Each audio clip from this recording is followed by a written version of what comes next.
We anticipate in the next 10 to 12 years approximately 8 to 6 million Hispanics coming into the United States and 41 million Asians. You have been the majority minority for 400 years in this country. You have been the number 2 population for 400 years. You're going to get kicked out of being number 2. You're going to go down and become number 4. Now, common sense, even a third grade education would tell you, if you didn't get anything when you were number 2,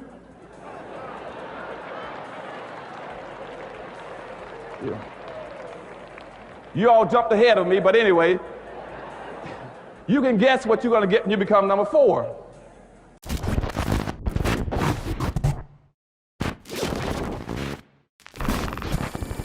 One of the most diabolical anti-black racist practices that the United States government has consistently done throughout the years to undermine the descendants of American slavery has been the way in which they consistently make it a point to prioritize the well-being and financial prosperity of immigrants over their very own black citizens. Now, please hear me clearly, because the argument that I'm going to make here is an old one. This is an argument that Martin Luther King Jr. has made multiple times, but you don't have to believe me, because I'll let King tell you himself.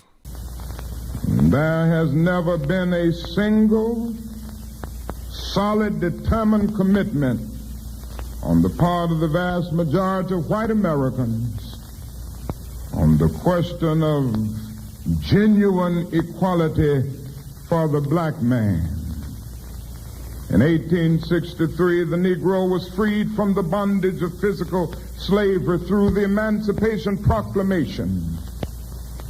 But he wasn't given any land to make that freedom meaningful. And you know, it was something like having a man unjustly imprisoned for 30 or 40 years, and suddenly you discover that he's innocent, that he's been unjustly jailed for 30 or 40 years, and then you simply go up to the man and say, now you are free. But you don't give him any bus fare to get to town. You don't give him any money to buy any clothes to put on his back. You don't give him any money to get on his feet so that he can rise up once more as a man. But this is what happened to the black man in America. And we must remember this, that at the very same time when America refused to give the black man anything, just said you're free, he was left penniless, illiterate, standing out in a situation not knowing what to do and where to go. But we must not forget that at the same time the Negro was being treated like this, America was giving away millions of acres of land in the West and the Midwest. It says that our country was willing to undergird its white peasants from Europe with an economic floor, but it refused to undergird its black peasants who were brought in chained from Africa with an economic floor. And so emancipation for the Negro was freedom to hunger. It was freedom to the winds and rains of heaven. It was freedom without a roof over their heads, freedom without bread to eat, freedom without land to cultivate. It was freedom and famine at the same time. And it is a miracle that the Negro has survived.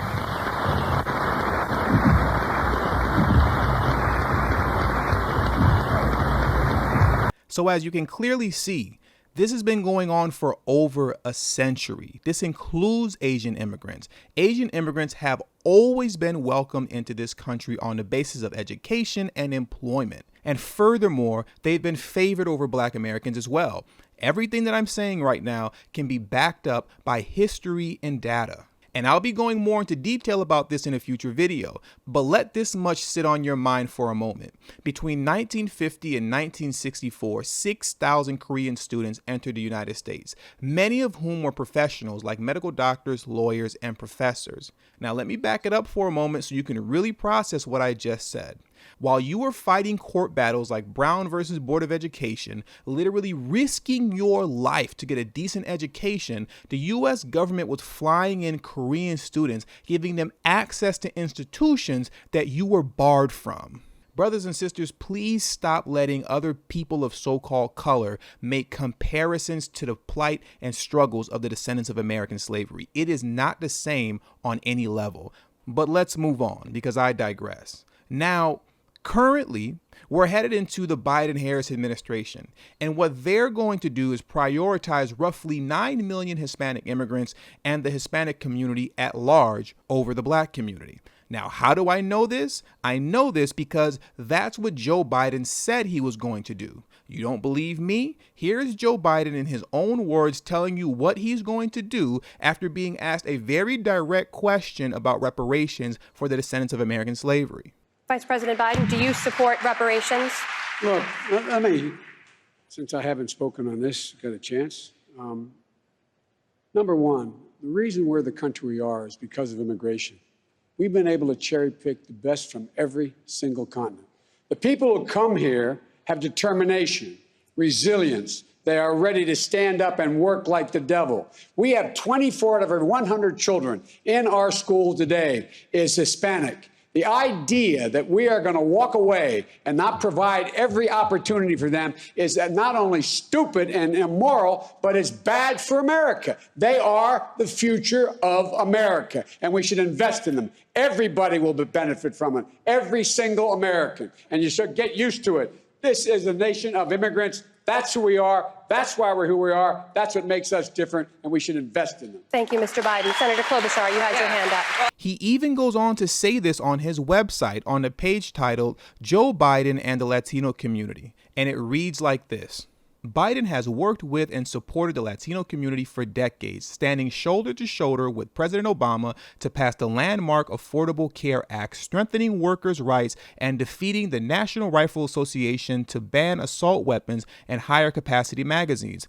Further, during the Obama years, the high school dropout rate among Latinos were reduced by more than half. The administration's economic recovery programs helped to slash Latino unemployment to 5.9% in 2016, down from a nearly 13% peak in 2009. Now, here's the important part. And Biden led the administration's Central America strategy, securing $750 million to invest in the security and prosperity of El Salvador, Guatemala, and Honduras, so fewer families would ever have to make the unforgiving journey north.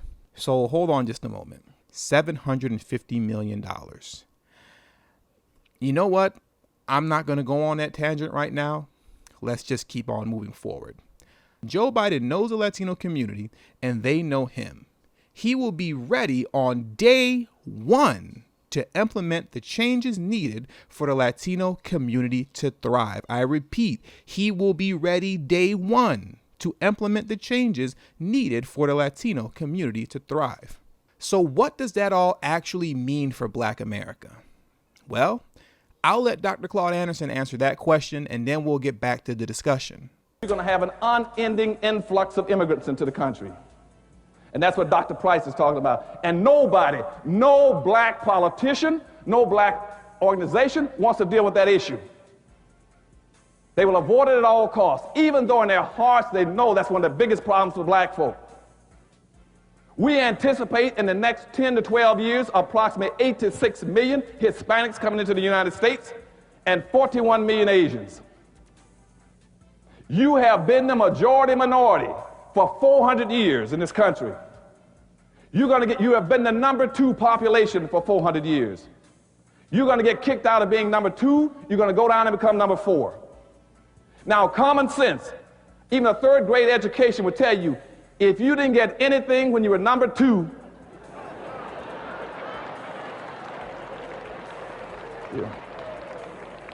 you all jumped ahead of me, but anyway, you can guess what you're going to get when you become number 4.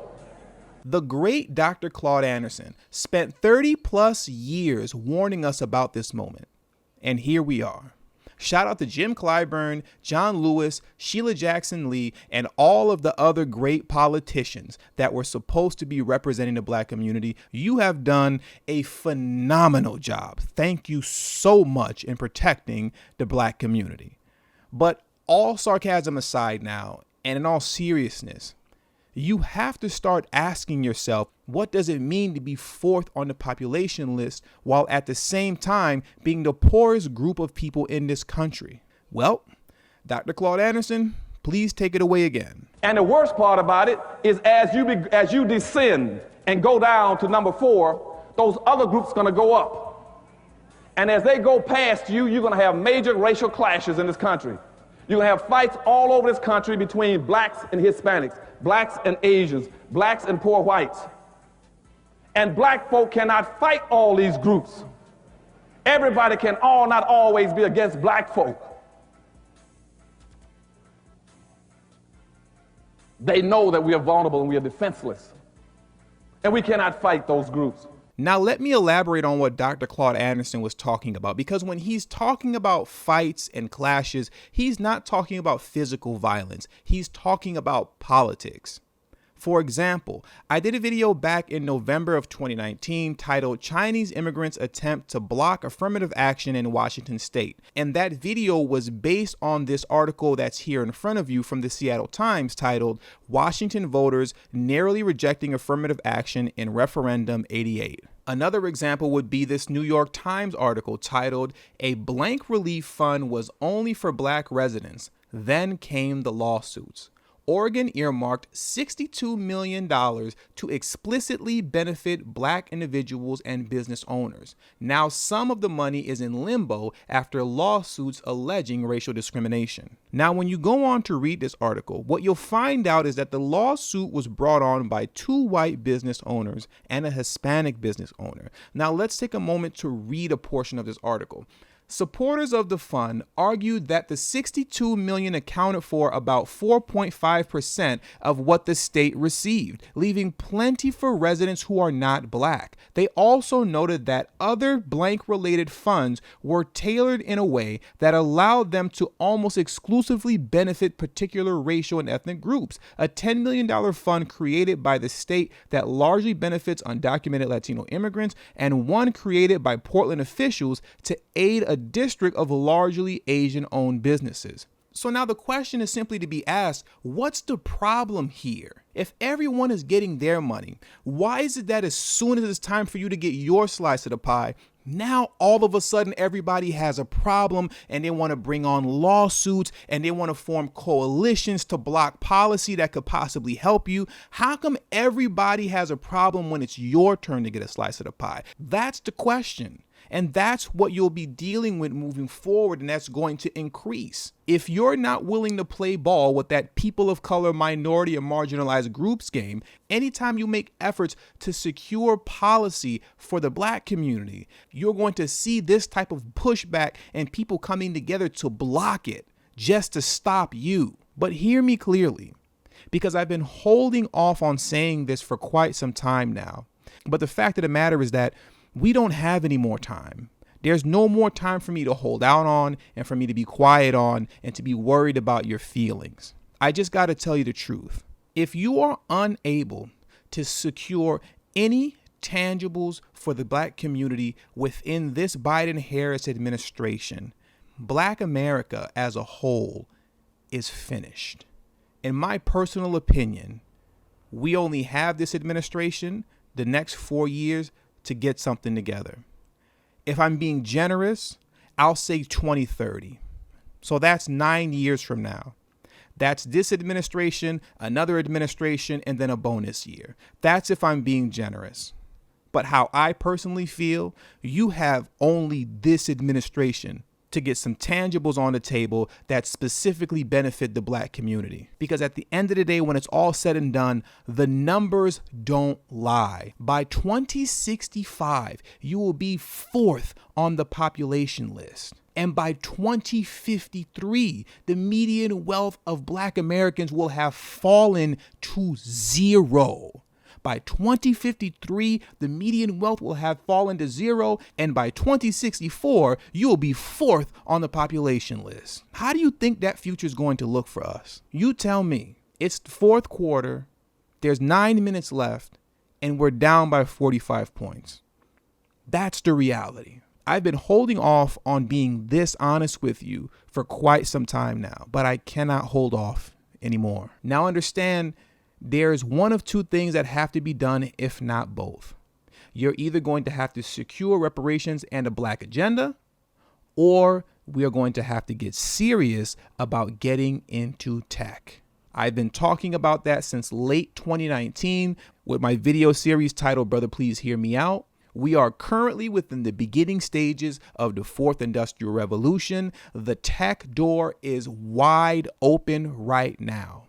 If we are unable to secure reparations and a black agenda, and we also allow this current window that's open as we're entering the 4th Industrial Revolution, if we allow that window to close and we did not make significant leaps and bounds in the tech world, with all of the free resources that are currently available to learn how to code and do a multitude of other things, if we allow that door to close, by 2030, you can stick a fork in it, brothers and sisters. We're done.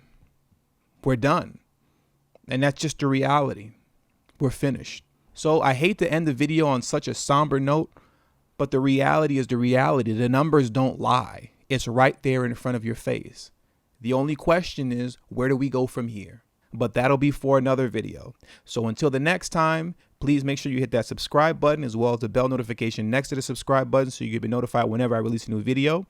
Make sure you text TD-HIPHOP to number 33222. That's TD-HIPHOP to number 33222. That way you'll get a direct text notification whenever I release a new video, but it will also serve as a protection plan for myself in case YouTube ever gives this channel the axe. I will be able to send you a direct link to where you can find me next. All social media links will be pinned in the comment section below. And lastly, but certainly not least, for those of you who have been subscribed to this channel for quite some time now and have a love and appreciation for the work that I put in on this channel, you can show your support towards me by showing love on Patreon for only $3 a month. That will help put me in position to be able to take TD Hip Hop Media off of YouTube. Remember, the goal is not to grow big on YouTube, but to grow independent of YouTube. Until the next video, peace.